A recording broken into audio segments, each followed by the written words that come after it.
So if you know me or if you've known me for a short period of while, you know I've been coding in Python for some time. I'm not saying I'm the best on it, far from it, but I love Python. It's one of my best programming languages, if not my best.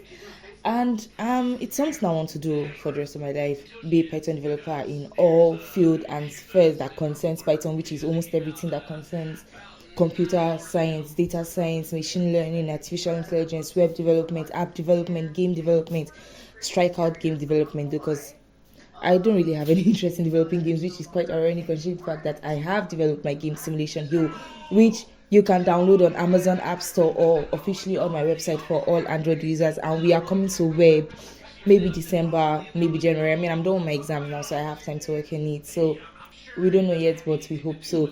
Either ways, by the way, I was bored. Like I said, I just did my sign out last week, 2 weeks ago, last week. And I'm bored. So I decided to take MIT's undergrad course, because if you don't know, MIT has all their courses free and available with the videos, their problem sets, their courses, the textbooks that they use. The textbooks don't always come outside. Like this course I'm currently doing now, the textbook is not on the site, but I downloaded it using Zlib. So with the textbook and everything that contains it, if you just go to their open courseware, I will leave the link somewhere here on the screen so you can check it out. But I'm doing the course now. I've gotten their official curriculum of all the courses I would have to offer if I were to go for an undergrad status type course in MIT. And I'm following it chronologically. I'm following it accordingly so that I could be at a type of like undergrad, grad, whatever nonsense from MIT. So if you are interested in following me along with that journey, head over to my YouTube. That is Chibudom Obasi. That is CHIBUDOM Obasi OBASI.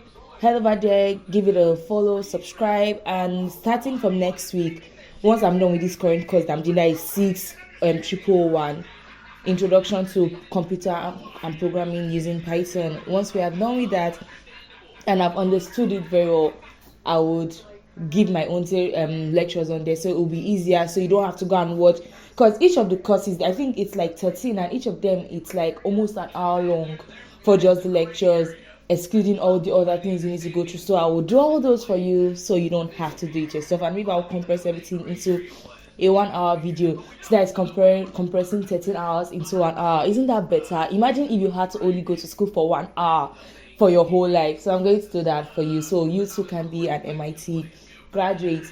But long story cut short, I was going through one of our courses. I'm currently in lecture 2, and I just found out that you can use the greater than and less than sign for strings.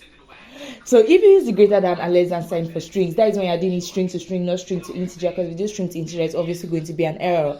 But if you do string to string, it's going to compare the string lexicologically. That is checking which one comes first in the alphabet. So if I say is A greater than B, it's going to be it's going to be false, because B is greater than A, because B comes after A. And I'm mind blown. Like, you don't understand? I'm mind blown, because I've done Python for so many years. I've done different tutorials, done different courses, and I've never fucking known this. But I do now, and it's amazing, because I know this. You can use greater than and less than sign when working with strings. Like, is it only me? Is it only me that feel like I'm mind blown? Like, psh. But yeah, if you want me to share more facts like this from my journey, give me a follow here on TikTok. So as now that I'm learning for myself, I'll just be coming up here, popping up here once in a while and updating y'all. But once I'm done learning for this particular course, I'm going to make my video and drop it on YouTube, and I'm going to jump into the next course. And hopefully before December, we'll be done with our MIT undergrad and we can go into masters, because bitch, I'm trying to get me a masters in MIT legitly. So like, let's do this together. And give me a follow, give me a like, subscribe. Head over to my website, that is simulationhill.framer.ai. check out my game, download it, go to Amazon App Store, search Simulation Hill, download it. The game makes sense. I know, like, it's new. I'm not a game developer, far from it. It's not a 3D game, it's just a 2D game to just calm yourself. It's your life type simulation game. Give it a download, play the game. There are so many other mini games inside there, so if you fall in love with any of those mini games, you can also download it. So just head over to my profile on Amazon App Store, and you'll be able to download it. And hopefully soon I would go to Google Play. Nigerians cards don't work on Google, so that's where I am right now. But soon, hopefully, we'll be on Google Play Store, and soon we're going to be coming to Apple, but I don't know how to develop for Apple. So I'm going to start learning how to develop for Apple, but to do that I need to get me an Apple device. So we'll just focus on that. The web app will be launching hopefully ending of this year, beginning of next year.